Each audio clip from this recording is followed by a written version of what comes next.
예, 우리 같이 인사 나누겠습니다. 일주일 동안 애쓰셨습니다. 예, 은혜 받고 돌아갑시다. 예, 이 시간에는 사사기 8장 22절부터 28절 말씀까지 읽었습니다. 은혜 받을 말씀의 제목은 끝이 좋은 믿음이 됩시다입니다. 끝이 좋은 믿음이 됩시다. 오늘은 기드온에 대해서 살펴보는 7번째 시간으로 이제 마무리하려고 합니다. 기드온은 그동안 자기에게 맡겨진 일을 참 잘 감당해 왔어요. 특별히 우리가 앞에서 살펴본 것처럼 꼭 씨를 뿌릴 때마다 쳐들어와 가지고 씨를 뿌리지 못하게 하는 바람에 추수할 것도 없잖아요. 씨를 못 뿌리니까. 그래서 이른바 젖과 꿀이 흐르는 가나안 땅에 살면서도 먹을 것이 없어서 극심한 고통을 겪게 됐던 그 미디안의 군대 13만 5천 명을 상대로 300명으로 무찔러서 대승을 거두게 되죠. 물론 이 전쟁은 하나님께서 싸우시는 하나님의 전쟁이기 때문에 하나님께서 이기게 하셨죠. 그렇지만 기드온의 역할 역시 컸다는 것을 우리가 부인할 수 없습니다. 그래서 지금까지의 이 기드온의 모습을 쭉 보면은요, 참 흠잡을 곳이 없어요. 참 긍정적인 모습이에요. 그런데 오늘 본문을 보면 이 분위기가 180도 달라져요. 자, 기드온이 변화되었을까요? 변질되었을까요? 우리는 흔히 뭐가 변하는 걸 뭐라 그래요? 변화된다 또는 변질된다, 이 두 가지 단어를 쓰는데 이 중에서 사물의 성질이나 모양이 정상적으로 변하는 것을 변화라 그래요. 예. 반면에 비정상적인 원인 때문에 비정상적으로 변하는 걸 뭐라 그러냐? 변질이라 그래요. 그래서 변화라는 단어는 주로 긍정적일 때 사용하고 변질이라는 단어는 부정적일 때 사용합니다. 자, 그러면 이 기드온은 변화되었느냐? 변질되었느냐? 변질되었어요. 전쟁에서 승리한 이후 이 변질되는 기드온의 모습을 쭉 살펴보면서 이런 일은요, 비단 기드온에게만 해당되는 문제가 아니라 저와 여러분 모두에게도 해당이 된다 이 말입니다. 여러분, 구약시대의 왕들을 쭉 살펴보면 끝까지 변질되지 않고 초심을 지켰던 왕들이 거의 없어요. 여러분, 갈라디아서 3장 3절에 보면 참 놀라운 말씀이 나오죠. 같이 읽어볼까요? 시작. 너희가 이같이 어리석으냐? 성령으로 시작하였다가 이제는 육체로 마치겠느냐? 이런 거예요. 성령으로 시작했다가 육체로 마친다는 말은 많은 사람들이 성령으로 시작해요. 은혜로 시작해요.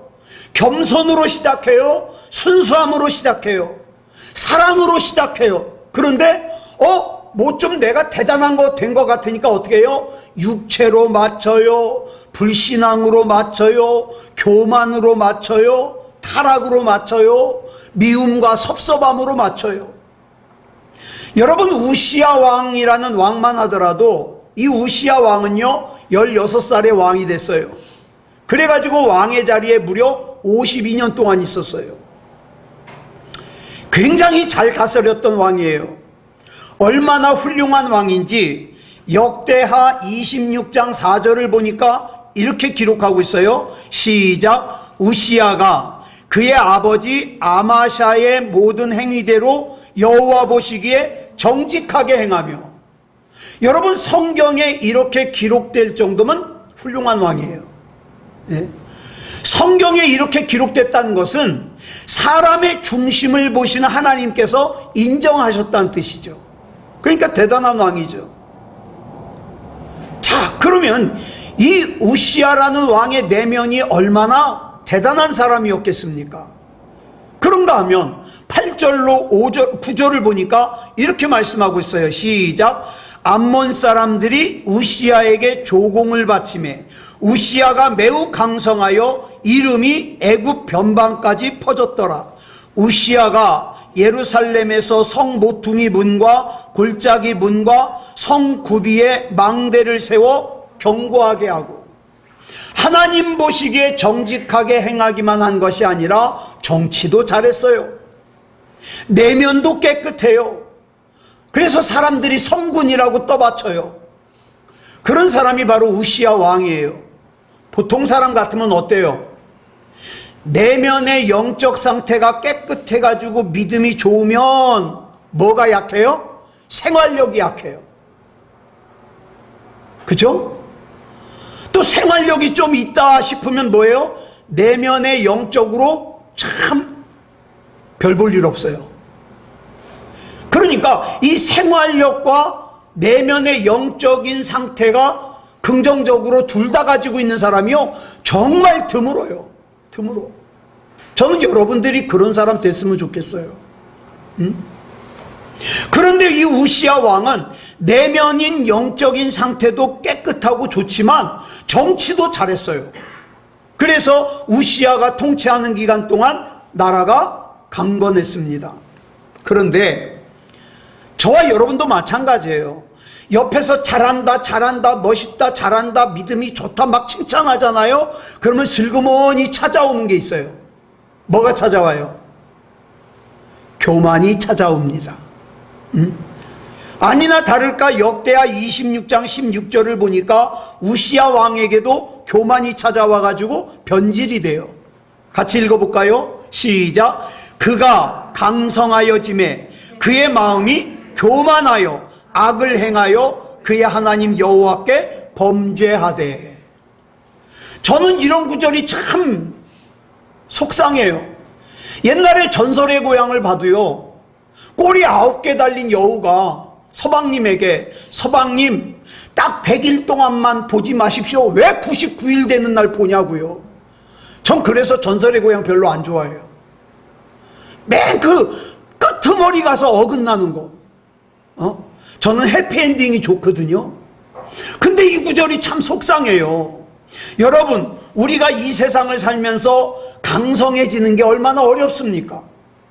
좋은 사람을 만나가지고 아름다운 가정을 꾸리는 게 얼마나 어려워요.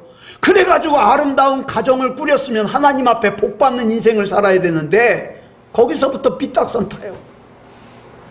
좋은 회사에 취직을 해가지고 경제적으로 안정되게 산다는 게 얼마나 좋아요? 근데 안정되게 살다가 보니까 또 삐딱선을 타네. 여러분, 아프던 몸이 고침받아가지고 건강하게 산다는 게 얼마나 좋아요? 그런데 건강해지니까 또 삐딱선을 타네. 여러분, 우리가 힘들게 강성해진 삶을 살게 되었는데, 좀 안정되게 살게 되었는데, 그렇다면 이전보다 더 하나님을 잘 믿고 하나님 앞에서 믿음대로 살아가지고 복받는 인생을 살면 얼마나 좋으냐 이 말이에요. 그런데 좀 강성해졌다, 잘 살게 됐다 생각되면 거기 꼭 복병이 들어와요. 뭡니까? 그의 마음이 교만하여 악을 행하여. 이렇게 무너진 대표적인 지도자가 우시아예요. 우시아. 제가 예전에 이런 간증을 들은 적이 있어요. 20년을 한결같이 새벽기도 안 빠지고 일주일에 하루를 꼬박 금식하는 권사님이 있었어요. 그래가지고 이 권사님은 그 교회 성도들에게 참 믿음이 좋은, 귀감이 되는 그런 권사님이었습니다. 그런데 권사님 자신도 마음속으로 은근한 자부심을 가졌어요. 새벽기도 안 빠지고 기도하는 건 나밖에 없어. 일주일에 하루 금식하는 건 나밖에 없어. 자부심이 있었어요. 그러던 어느 날 새벽에 이제 새벽기도를 가려고 일어나려고 하는데 그날따라 또 몸이 굉장히 무거운 거예요. 일어나기가 싫어요. 그래가지고 버둥거리고 있는데 어떤 형체가 권사님을 흔들어 깨우는 거예요. 일어나라고. 권사님이 깜짝 놀라서 일어났어요. 그리고 자기를 깨우고 떠나려고 하는 그 형체를 붙잡고 물었어요. 아니, 내가 새벽에 못 일어날 때마다 나를 흔들어 깨우는 당신은 누구십니까? 그랬더니 그 권사님을 깨운 그 형체가 뒤돌아서 씩 웃는데 보니까 권사님 깜짝 놀랐어요. 새벽 기도 가라고 깨운 그 형체가 사탄 마귀의 형체였던 거예요. 그래가지고 권사님이 물었죠. 아니 왜 당신이 나를 새벽 기도에 가라고 깨워? 그러자 사탄 마귀가 아무 대답도 않고 씩 웃고는 사라졌어요. 그날 권사님이 예배당에서 기도하면서 자기가 그동안 새벽 기도하면서 일주일에 하루를 금식을 하면서 예배에 참석을 하면서 하나님과의 관계를 신경 쓰기보다는 은근히 사람들이 나를 믿음이 좋은 권사로 봐주는구나, 내 믿음을 인정해 주는구나, 이걸 즐겼던 것이 생각이 나는 거예요. 그런 가운데 은연중에 자기 마음속에 들었던 생각이, 나는 이렇게 열심히 새벽 기도하는데 아무개는 중직이 돼가지고 새벽 기도도 안 해. 나는 이렇게 일주일에 하루씩 금식을 하는데 목사님은 한 끼도 안 해. 우리 교회는 신앙생활을 제대로 올바르게 하는 사람이 나밖에 없어. 이런 생각을 해왔던 자기의 그 마음이 깨달아지는 거예요. 그날 새벽에 권사님은 그동안 자기가 새벽 기도를 하면서 일주일에 하루를 금식을 하면서 자기도 모르게 자기 자신의 영혼의 둥지를 들고 있었던 교만을 발견한 거예요. 그래가지고 회개하잖아요. 여러분, 이와 같이 저와 여러분은 변질되기 쉬운 존재라는 걸 잊으면 안 돼요. 저와 여러분이 항상 신경 써야 될 것은 뭐냐? 하나님과 나와의 관계예요. 내가 하나님과 얼마나 가까운가? 내가 우리 주님과 얼마나 친밀한가? 이것만 신경 써요. 다른 사람이 나를 어떻게 봐주는가? 그건 중요한 게 아니에요. 그래서 시편 66편 10절로 11절을 보니까 이렇게 말씀하고 있어요. 시작. 하나님이여, 주께서 우리를 시험하시되 우리를 단련하시기를 은을 단련함같이 하셨으며 우리를 끌어 그물에 걸리게 하시며 어려운 짐을 우리 허리에 메어 두셨으며. 여러분, 그래서 그런 함정에 빠지지 말라고 우리 주님께서는 저와 여러분이 기도를 중단하지 않게 하기 위해서, 하나님을 바라보는 것을 중단하지 않게 하기 위해서 마치 은을 단련하듯이 우리를 단련하시고 우리를 그물에 걸리게 하실 때도 있고, 때로는 우리 등에 무거운 짐을 지게 하실 때가 있다, 이 말이에요. 여러분, 그 이유가 뭐냐? 저와 여러분으로 하여금 겸손하게 하셔서, 우리의 가장 중요한 건 그거예요. 하나님, 나는 하나님이 아니면 안 됩니다. 이거 나는 하나님이 아니면 안 됩니다. 그래서 내가 강성해진 것 때문에 내가 자만해져서 하나님을 무시할 것 같으면 차라리 하나님, 나 강성해지지 않기를 원합니다. 내가 성공해서 하나님과 멀어질 것 같으면 하나님, 나 차라리 성공하지 않기를 원합니다. 내가 경제적으로 여유가 생겨서 하나님과 멀어질 것 같으면 하나님, 나 차라리 경제적으로 여유롭지 않게 살기 원합니다. 왜? 하나님과의 관계가 더 중요하니까. 하나님 없이는 살 수 없는, 기도하지 않고는 살 수 없는 인생을 살다가 하나님의 부르심을 받는 것이 가장 복 있는 사람이에요. 복 있는 사람.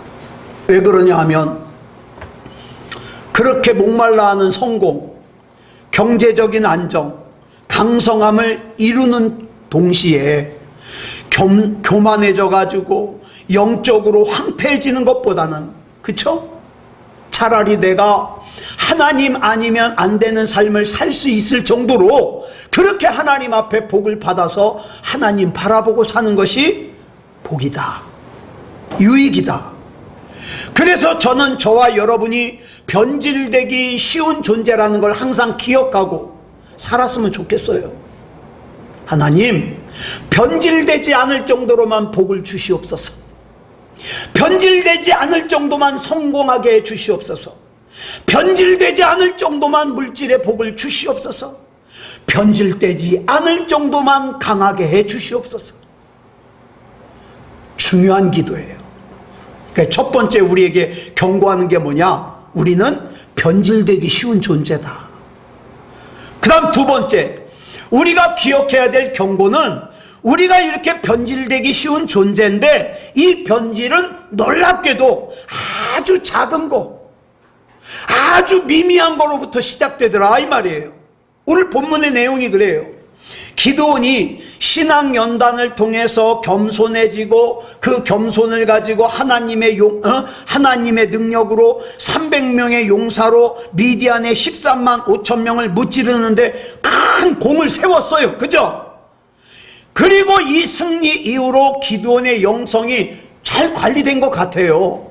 본문 22절 볼까요? 시작. 그때에 이스라엘 사람들이 기드온에게 이르되 당신이 우리를 미디안의 손에서 구원하셨으니 당신과 당신의 아들과 당신의 손자가 우리를 다스리소서 하는지라. 예, 다스리소서. 여러분, 싸움에서 승리하고 돌아온 기드온에게 사람들이 열광했어요. 그래서 당신이 우리의 왕이 되어주시고 당신의 아들이 우리의 왕이 되어주시고 당신의 손자가 우리의 왕이 되어주시길 바랍니다, 이렇게 말하는 거예요. 그랬더니 그 다음 23절에서 기드온이 뭐라고 반응합니까? 시작.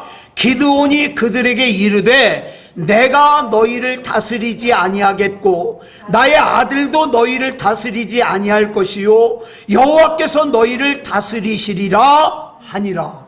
얼마나 정답이에요. 이 반응으로 봐서 지금 기드온의 영성은 건강합니다. 기드온은 13만 5천의 미디안 군사를 물리친 것만으로 내 역할은 끝났다는 거예요. 이제 너희들을 다스릴 거는 하나님이니까 하나님 말씀 잘 들어라 이 말이죠. 나를 우상으로 섬기면 안 된다 이 말이에요. 그러니까 지금 기드온은요, 영성도 살아있고 겸손하고 긍정적인 상태예요. 그런데 그 다음에 보니까 그 좋은 기드온의 영성의 뚝이 무너지기 시작하는 내용이 나와요. 24절 우리 같이 볼까요? 시작. 기드온이 또 그들에게 이르되 내가 너희에게 요청할 일이 있으니 너희는 각기 탈취한 귀고리를 내게 줄지니라 하였으니 이는 그들이 이스마엘 사람들이므로 금 귀고리가 있었습니다. 자, 기드온이 그러면서 단서를 달기를 너희들이 미디안 사람들에게서 뺏은 그 금귀고리, 여러분 미디안 사람들은요 이스마엘 자손이에요. 그래가지고 여기다가 링으로 된 금귀고리를 하고 다녔어요. 그런데 그 미디안을 물리치면서 그 금귀고리를 다 빼온 거거든요. 하여튼 몸에 붙은 금붙이는 다 뜯어냈으니까. 근데 여러분 아시다시피 이 금귀고리가 커요, 작아요? 작아요. 빼앗은 다른 것들에 비하면 정말 보잘것이 없는 거예요. 자기를 왕으로 떠받들겠다는 사람들에게 아니 나 왕 안 한다, 너희들은 하나님의 인도하심을 받아라. 근데 내가 부탁이 하나 있는데 너희들이 빼앗은 물건들 중에서 그 금귀고리 그 아무것도 아니니까 그것만 나한테 좀 줘라. 그래가지고 그 금귀고리를 거뒀어요.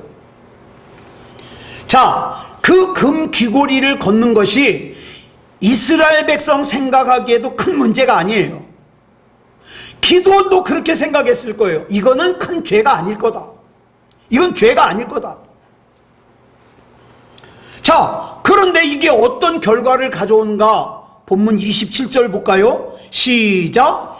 기드온이 그 금으로 에봇 하나를 만들어 자기의 성읍 오브라에 두었더니 온 이스라엘이 그것을 음란하게 위함으로, 그 다음에 뭐라 그랬어요? 그것이 기드온과 그의 집에 올무가 되니라. 참 속상하죠. 잘 나가다가. 그래서 제가 이 올무라는 단어를 사전에서 찾아보니까 두 가지 뜻이 있어요. 하나는 새나 짐승을 잡기 위해서 만든 올가미, 또 다른 하나는 사람을 유인하는 잔꾀. 그리고 유사한 말로는 덧, 이렇게 돼 있더라고요. 그럼 이것들의 특징이 뭐예요? 이건 저절로 생긴 게 아니에요. 그죠? 덫이라는 것은 저절로 생긴 게 아니에요. 분명히 그걸 만든 존재가 있어요. 자, 지금 기드온이 에봇을 만들었어요. 에봇은 뭐냐면 제사장들이 이 겉에 입는 옷이에요. 예? 자, 금으로, 그 걷어들인 금 귀고리로 제사장이 입는 겉옷을 만들어 가지고 뒀는데, 뭐 이걸 만들면서 기드온이 그렇게 생각했을까요? 야, 이걸 신처럼 여겨라 그랬을까요? 그러진 않았을 거예요. 근데 의도와 다르게 어떤 존재가 그걸 갖다가 올무로 사용하더라는 거예요. 그 어떤 존재가 누구예요? 사탄 마귀입니다. 저와 여러분이 조금만 틈을 주면 사탄 마귀는 귀신같이 그걸 이용해요. 내가 누군가에게 조금 섭섭하잖아요? 귀신같이 그거 이용해서 시험 들게 만들어요. 그래서 저와 여러분은 마귀에게 틈을 주면 안 돼요. 만약 어떤 사람이 드러내고 죄를 짓도록 나를 유혹하면 나는 하나님이 더 무서운 사람이기 때문에 죄 안 져요. 거절해요. 그런데 이 올무라는 것은 그런 식으로 표신하게 나에게 다가오는 것이 아니라 어떻게 해요? 표신하지 않게. 예? 우리가 타락하는 것은요, 처음부터 엄청난 죄를 짓는 게 아니에요. 물론 그런 사람도 가끔은 있어요. 나 이제 신앙생활 안 해! 그러면서 어느 날 갑자기 선언해버리는 사람, 그런 사람도 있지만 대부분의 경우는 뭡니까? 방심하고 있었어요. 요 정도는 괜찮을 거야. 방심하고 있었던 죄가 올무가 돼가지고 어떻게 해요? 돌이킬 수 없는 그런 결과를 초래하더라. 내가 예배 시간에 한 번쯤 늦는 건 괜찮을 거야. 내가 예배 한 번쯤 빠지는 건 괜찮을 거야. 아이 11조 한 번쯤 안 냈다고 뭐 어떻게 되겠어? 아니요. 다른 때는 열심히 예배 참석했으니까 오늘만큼은 한 번만 친구랑 놀아도 될 거야. 아이 기도 좀 그렇게 극성스럽게 안 한다고 뭔 일이 일어나려고. 그런데 여러분이 마귀를 너무 얕보시는 거예요. 마귀는요, 저와 여러분이 생각하는 그 이상으로 교활한 존재예요. 저와 여러분의 약한 부분요 절대 놓치지 않습니다. 예? 마귀가 우리를 죄에 빠지게 하는 것은요, 실상 저와 여러분이 대단하게 생각하지 않는 그런 죄일 수 있어요. 뭐 남들도 다 아는데 뭐. 그런데 그 대수롭지도 않게 여기는 그 죄를 미끼로 삼아 끌고 간다 이 말이에요. 그렇기 때문에 저와 여러분은 작은 죄라도 절대 소홀히 여기면 안 돼요. 제가 오래전에 페이스북에서 이런 글을 읽은 적이 있어요. 제목이 작은 것을 우습게 여기면 골병 든다예요. 제목이 이런 내용이에요. 어떤 성도가 20년 전쯤에 무거운 물건을 들다가 허리에서 뚝 소리가 난 거예요. 뚝. 그래가지고 아이고 아파. 그래서 파스만 붙이고 지나갔어요. 근데 이상하죠? 그 뒤로 한번 뚝 소리 난 뒤로 조금만 뭘 들라 그러면 허리가 아픈 거예요. 네. 그럼 또 파스를 붙였죠. 그렇게 쭉 살다가 20년이 지나가지고 50이 간 넘었는데 어느 날 아이고 허리를 필 수가 없는 거예요. 그래가지고 병원에 가서 검사를 해봤더니 허리 디스크라 수술을 해야 된다는 거예요. 그런데 의사가 하는 말이 더 기가 막혀요. 20년 전에 허리에서 뚝소리가 났을 때 곧바로 병원 가서 치료를 받았으면 수술 안 해도 되는데, 이게 문제예요. 이 모습이 마치 우리 영혼의 모습 같다 이 말이에요. 작은 죄가 내 눈앞에 있을 때 그 죄를 대수롭지 않게 생각하고 이 정도쯤이야, 한 번쯤이야. 그런데 그것이 내 영혼을 갉아먹는 죄가 되고 내 삶을 갉아먹는 죄가 되는 줄 누가 알았겠어요? 예? 그것이 아니었다면 내가 우리 주 예수 그리스도 안에서 우뚝 설 수 있었는데 그것이 나를 갉아먹어가지고 우뚝 서지 못하게 만들어요.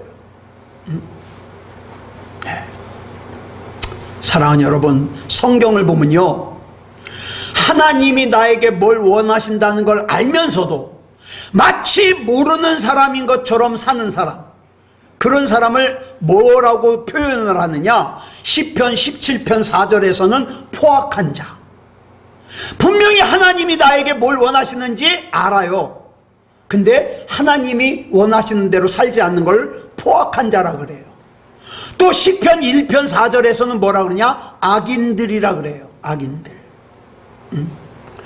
그런데 여러분 아시다시피 기드온은 처음부터 타락하지 않았어요. 그러면 기드온은 그 모아놓은 그 금귀고리로 뭘 하려고 그랬는가? 다른 거 아니에요. 27절에 나오죠. 줄친 것만 시작. 기드온이 그 금으로 에봇 하나를 만들어 자기의 성읍 오브라에 두었더니, 자 보세요. 이게 문제인 거예요. 여기서 말하는 에봇은 제사장들이 입는 예복이에요. 그러니까 이스라엘 백성들로부터 금 귀고리를 걷어가지고 자기를 위해서 뭘 만든 게 아니라 제사장의 예복을 만들었어요. 뭐 자기를 위해서 뭐 금관을 만든다든가 뭐 큰 홀을 만든다, 이 지팡이 홀을 만든다든가, 그게 아니라 제사장 옷을 만들었어요. 근데 이게 왜 문제가 되느냐? 전쟁에 크게 승리하고 난 후에 자기도 모르게 기드온에게 교만한 마음이 스멀스멀 들어갔는데, 아니 사람들에게 자기가 얼마나 인기가 좋은지를 한번 확인해 보고 싶은 거예요. 이미 기드온에게는 무슨 옷이 있는가? 사사기 6장 34절을 보니까 금으로 만든 에봇과는 비교도 할 수 없는 놀라운 옷을 하나님께서 이미 입혀주셨어요. 같이 읽어볼까요? 시작. 여호와의 영이 기드온에게 임하시니 기드온이 나팔을 불매 아비에셀이 그의 뒤를 따라 부름을 받으니라. 여기서 여호와의 영이 기드온에게 임하시니를 문자적으로 해석을 하면 뭐라고 해석이 되느냐? 여호와의 영이 기드온을 옷 입히셨으니, 이렇게 번역이 돼요. 그러니까 기드온은 이미 하나님께서 입혀주신 여호와의 영의 옷이 있어요. 근데 이게 사람들 눈에 보여요, 안 보여요? 안 보여요. 이게 문제인 거예요. 여러분, 우리가 믿음이 충만해요. 성령이 충만해요. 아, 그래, 내가 성령이 충만한 걸 사람들이 아냐고. 그쵸? 내가 세상에서 성공한 걸 사람들이 아냐고. 그럼 뭘 해야 알아요? 내가 성령이 충만한 건 내가 막 기도할 때 방언을 갖다가 막 한 20-30분 하면은 알아줄 거야. 그래서 방언을 구하는 사람 의외로 많아요. 내가 세상에서 성공했다는 걸 보여주기 위해서 어떻게 해요? 자동차를 좋은 걸 타고 다녀요. 왜? 눈에 보여야 되니까. 내가 작은 거 타고 다니면 사람들이 나 무시해. 좋은 거. 큰 집. 교회도 그래요. 교회도. 여러분, 그 교회가 부흥하고 있다는 걸 보여주려면 뭘 보여주면 돼요? 성전을 갖다가 크게 짓는다든가, 예? 성도들이 많이 모인다든가, 그 교회 재정이 많다든가, 예? 좋은 차를 탄다든가, 뭐 이런 것들. 아, 그럼 저 교회는 참 부흥해. 알아줄 거 아니에요. 아, 내가 성령의 옷을 입은 거 보이질 않으니까 누가 알아주냐고. 그래가지고 기드온이 금으로 에봇을 만든 거예요. 왜? 사람들의 눈에 보이라고. 여러분, 마태복음 4장에 보면 예수님이 마귀에게 시험을 받으시죠. 그 시험 가운데, 3가지 시험 가운데 돌로 떡을 만들어 먹어라, 성전 꼭대기에서 뛰어내려라, 그러면 천사가 그 발을 밑에 돌에 부딪히지 않게 잡아줄 거 아니냐. 이 2가지 시험은 뭘 시험한 거예요? 사람들에게 보여주라는 거예요. 네가 하나님의 아들이라는 거 사람들에게 보여줘. 그러면 너 십자가 안 져도 되잖아. 이런 시험이에요. 너 고생 안 해도 되잖아. 예. 여러분, 다윗도 이 함정에 빠졌어요. 하나님께서 이스라엘에게 하지 말라고 하신 것 중에 하나가 뭐냐? 절대 사람들 수 세지 마라. 인구조사하지 마라.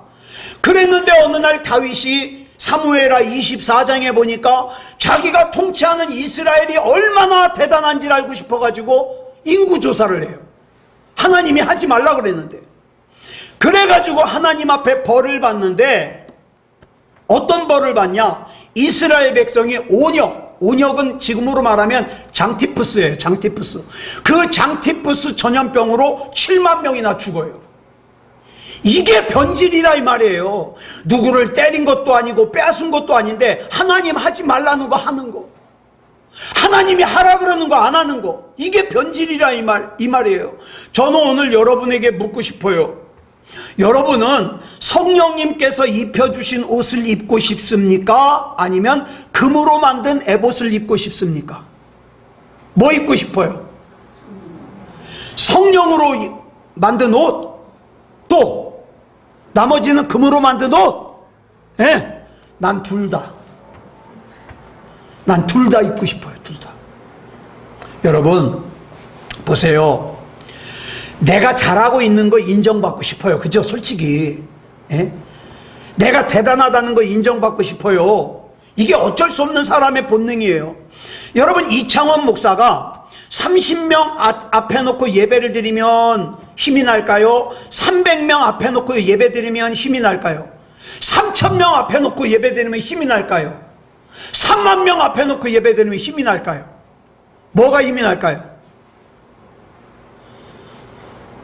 모르긴 몰라도 아마 3만 명 앞에 놓고 설교하면요, 막 없는 말씀도 막 나올 것 같아. 흥분해가지고.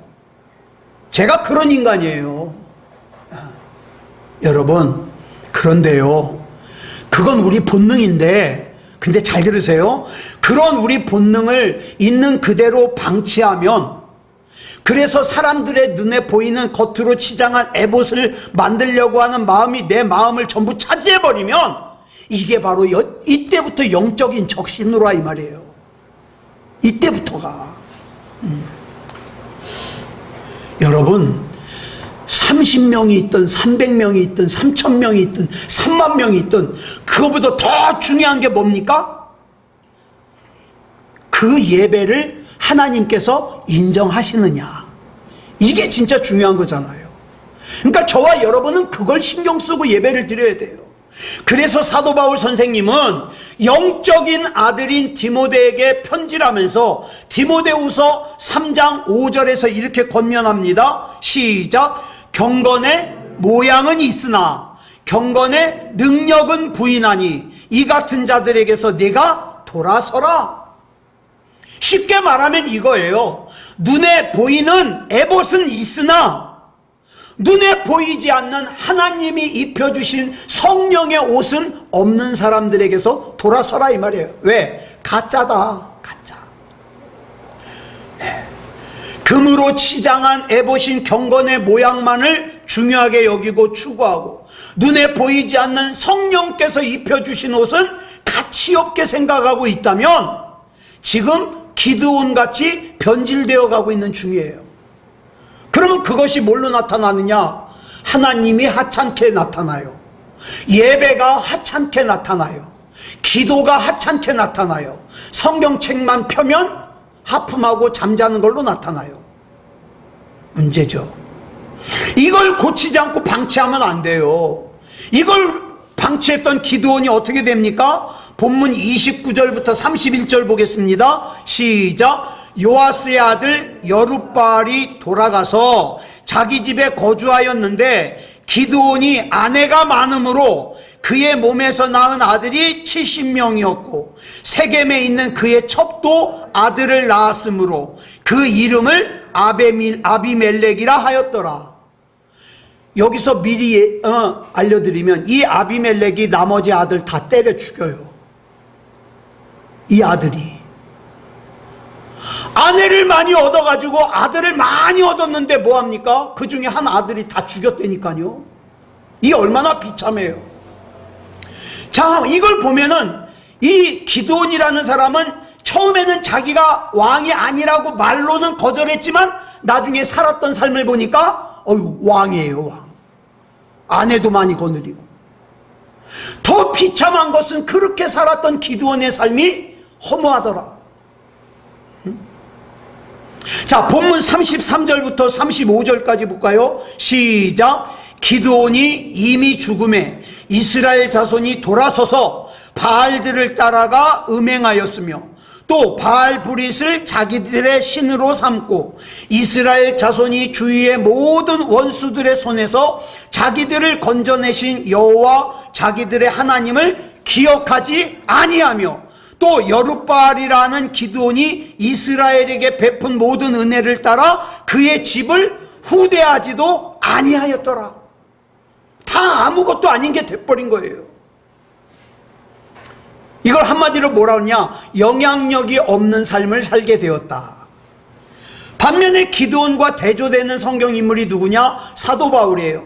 사도 바울이 마지막으로 유언과도 같이 쓴 편지가 디모데후서인데 그 디모데후서 4장 6절로 8절에서 마지막 고백을 이렇게 합니다. 시작. 전제와 같이 내가 벌써 부어지고 나의 떠날 시각이 가까웠도다. 나는 선한 싸움을 싸우고 나의 달려갈 길을 마치고 믿음을 지켰으니 이제 후로는 나를 위하여 의의 면류관이 예비되었으므로 주 곧 의로우신 재판장이 그날에 내게 주실 것이며 내게만 아니라 주의 나타나심을 사모하는 모든 자에게 도니라.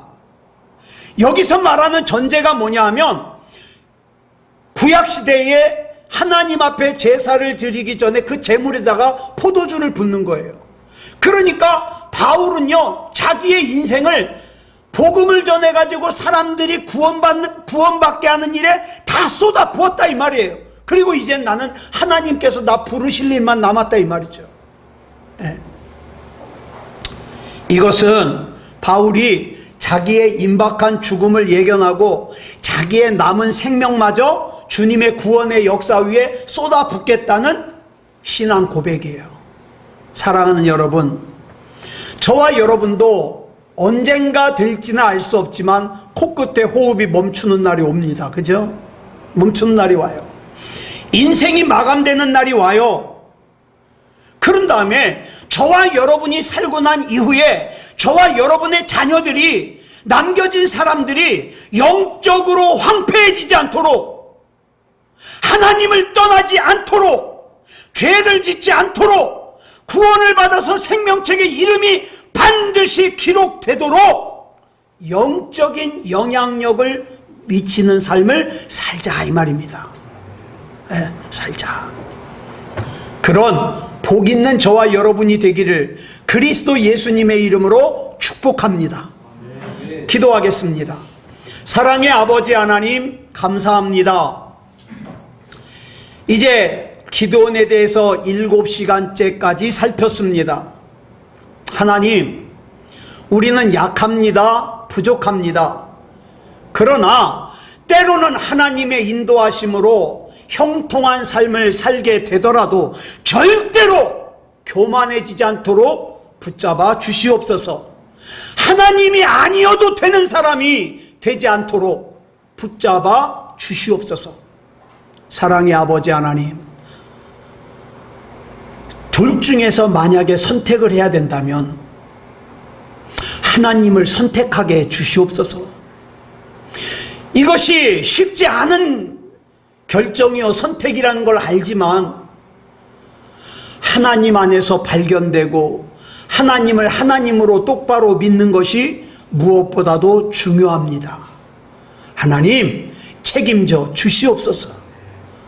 우리 하나님께서 붙잡아 주실 줄 믿사오며 그리스도 예수님의 이름으로 감사하며 기도드렸사옵나이다. 아멘.